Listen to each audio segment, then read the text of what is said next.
I promised you to share with you the parable. I found it very beautiful actually. Sheikh Muhammad Qasim Nanodwi is recorded by Sheikh Shabir Ahmad Uthmani in Tafsir Uthmani. It's in Urdu. His commentary on Surah Al-Falaq, he comments the notes he took himself from the Sheikh. And he says, he gives a parable explaining Surah Al-Falaq and the different kinds of harms it protects us from. He says it's like Allah wants us to think of ourselves like the plant that a gardener takes care of. A gardener is planting a plant in the ground, and it has different problems that it has to protect itself from. Number one, there are animals like, a goat or a lamb or something that wants to graze on that plant. It wants to chew on it.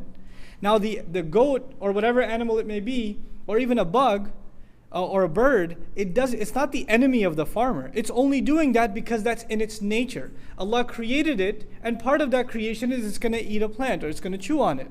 This is part of the manifestation of min sharri ma khalaq. There are things Allah created, and they can cause you damage, not because they're evil, but because that's what they do. A shark or a lion or whatever is going to do what it does. And it's not because it's evil, it's just it's acting out in accordance with its nature. So in the way Allah created things naturally, there's the potential for you receiving harm just in the natural order of things. And so you have to ask Allah for protection from them. But that's not the only kind of protection He seeks.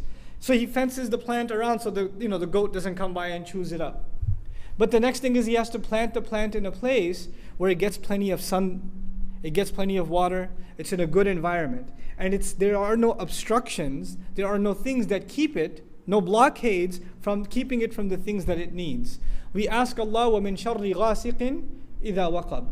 And this ghasaq and waqab, the barrier of dark, keeping you from what you would otherwise have access to in the light of day, is just like that farmer who wants that there are no blockades, there are no obstacles in his path. And the obstacle for the human being clearly becomes the dark of the night. Then he says the third element is that what if you have too much water or too much sun? You get overwhelmed. And the plant, he specifically gave the example of the plant getting buried under snow or getting flooded with water, being overwhelmed from an outside element. وَمِن شَرِّ النَّفَّاثَاتِ فِي الْعُقَّدِ. I mentioned to you before, when people, their sorcery is done on them, they feel like they're being suffocated from within. They feel like they are being pressured, or there's this heavy burden inside of them. That's the feeling of someone who magic has been done on. And finally, he protects his garden and his plant from an enemy who wants to harm him. It's not just the elements. It's not just he wants to make sure it gets enough sunlight or whatever. Not just the animals. But there's an actual enemy that wants to make sure his plant is destroyed. How does the surah address this enemy? وَمِن شَرِّ حَاسِدٍ إِذَا حَسَدٍ. So from every angle, just like that plant the gardener wants to protect, Allah Azza wa Jal wants to protect ourselves. And He wants us to seek protection for ourselves. So this surah is about protecting yourself from physical kinds of harm that may afflict you. The next surah will be about spiritual harms that can afflict you. So there's the body being protected in Surah Al-Falaq, and the ruh and the nafs being protected in Surah Al-Nas from waswasa of shaitan and evil company and things like that. The final comment on this I want to share with you about the hasidun, the people who have hasad against us. Who is on our side? What do you have to worry about? People, Muslims, getting all paranoid. Man, they have this many weapons, and they have these many agents, and they've got this, and they've got the other, and all this conspiracy theory. Who do you have on your side? قُلْ أَعُوذُ بِرَبِّ الْفَلَقِ. All the darkness on one side, and the one who tears through the darkness and brings light to you on the other side. What do you have to worry about?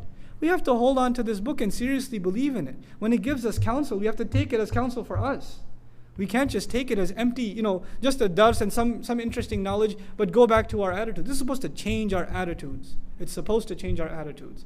I pray that Allah Azza wa Jal gives all of us the strength to change our attitudes. May Allah make us unified with the Quran. May Allah give us a comprehensive understanding of it. I just want to make two announcements before.